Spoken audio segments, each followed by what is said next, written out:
जय हिंद दोस्तों, यानी सरकार अब कुछ बदलाव कर रही है। जैसा कि सेना में बदलाव किया अग्निवीर को लेकर, अब अग्निवीरों को लेकर अब कहा जा रहा है कि अग्निवीर शायद हो सकते हैं कि 50% परमानेंट हों, और ये अधिकारी कह रहे हैं। जरा इनको सुनिए।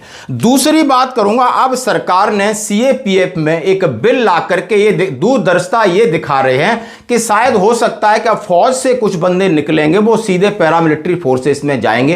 पैरामिलिट्री फोर्सेस में फ्लेक्सिबिलिटी कर दी है कि और वहां पर उन्हें आईपीएस की कमांड का जो विधेयक लागू किया है माननीय सुप्रीम कोर्ट के आदेश की अवहेलना करके, इसमें काफी सीएपीएफ के अधिकारी नाराज हैं और इसमें बहुत सारा कानून में संशोधन किया है, इसकी बात करूंगा।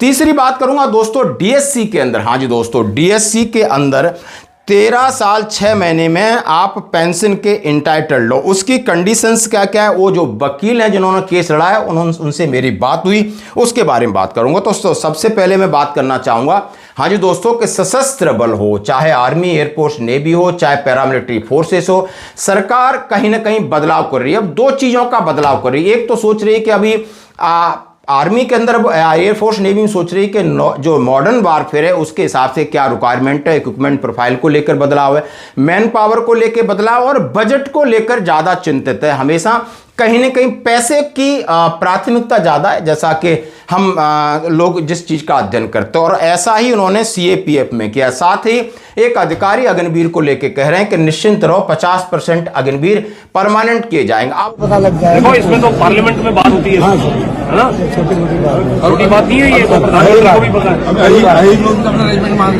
तो जब भी इस बात का खुलासा होगा तो और से पहले टंके की चोट पे होगा कि भाई 25 से 50 का, है ना। लेकिन आपको ये पता होना चाहिए कि सेना का क्या स्टैंड है। सेना चाहती है कि कम से कम आप 50 कर, ठीक है। सेना चाहती है कि कम से कम 50 होना चाहिए, 50 से कम हमको मंजूर नहीं है, लेकिन अभी तक वो बात एक्सेप्ट नहीं हुई। अब अग्निवीरों की इस बार परीक्षा है। जैसा कि हम सभी जान रहे हैं, समझ रहे हैं कि 25% का सरकार ने कहा है, लेकिन फौज की तरफ से ये रिकमेंडेशन चली गई है। ये अधिकारी का बयान शायद आपको सुकून देगा कि नहीं, हम 50% रहेंगे, और जो भी 50% गेट से बाहर जाएंगे, आरपी गेट के ऊपर उनका स्वागत होगा। उन्हें नौकरी के लिए, चाहे रेलवे हो, चाहे पैरामिलिट्री फोर्सेस हो, पुलिस सर्विस हो, दूसरे डिपार्टमेंट झोली फैला के बैठे हैं। तो ये संक्षेप में मैं आपके सामने खबर रख रहा हूं, इसको लेकर के आप निश्चिंत रहें। अब मैं बात करूंगा सीएपीएफ बिल की। किसी नए सशस्त्र बल का गठन करेगी केंद्र सरकार, जाने अदालत की पहुंच से क्यों बाहर रहेगा सीएपीएफ एक्ट।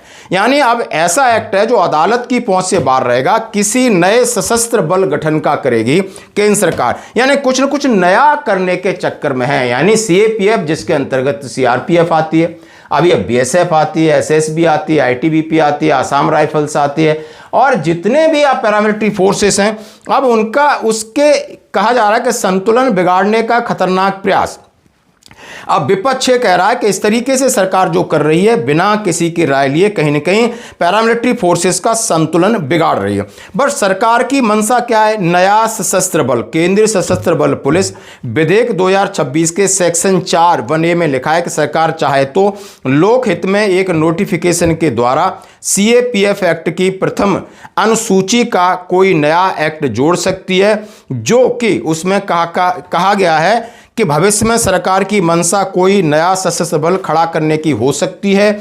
आईपीएस आर्मी अफसर आते रहेंगे। उन्होंने कहा सीएपीएफ बिल से सेक्शन 2 में लिखा है कि आर्मी वाले भी इसमें आएंगे, आईपीएस भी अधिकारी आएंगे। सुप्रीम कोर्ट का जो आदेश था उसको दरकिनार कर दिया गया है।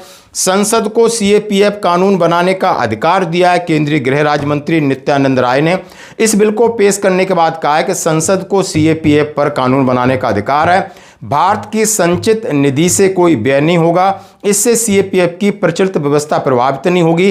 पूर्व कैडर अफसरों ने बताया काला नियम, यानी जो डायरेक्ट इसके अंदर गए हैं पैरामिलिट्री फोर्सेस में, उन्होंने काला दिन बताया कि आईपीएस को आपने वरीयता दी है। और इसमें कहा गया है कि कहीं ना कहीं सरकार कुछ और सोच रही, जैसा उन्होंने कहा है नए सशस्त्र बल होगा, और ये आर्मी अफसर भी इसमें जा सकेंगे, आर्मी के लोग भी आएंगे, आईपीएस भी आएंगे, और कुछ नया पुनर्गठन की तैयारी चल रही है। इस एक्ट से ये सीधा सीधा पता चल रहा है। अब मैं खुशखबरी बात करूंगा कि भाई डीएससी में सब लोग कह रहे हैं क्या 13 साल के बाद आपको पेंशन मिल जाएगी, तो इसका जवाब मैं हाँ भी बोलूंगा ना भी बोलूंगा। यानी यदि आप किसी इस नियम में फंस रहे हो और आपको माननीय हाईकोर्ट का सहारा लेना है या आपने एएफटी का सहारा लेना है, तो वहां से यदि आपके फेवर में न्याय मिलता है तब तो है, नहीं तो आपको 15 साल करनी पड़ेगी।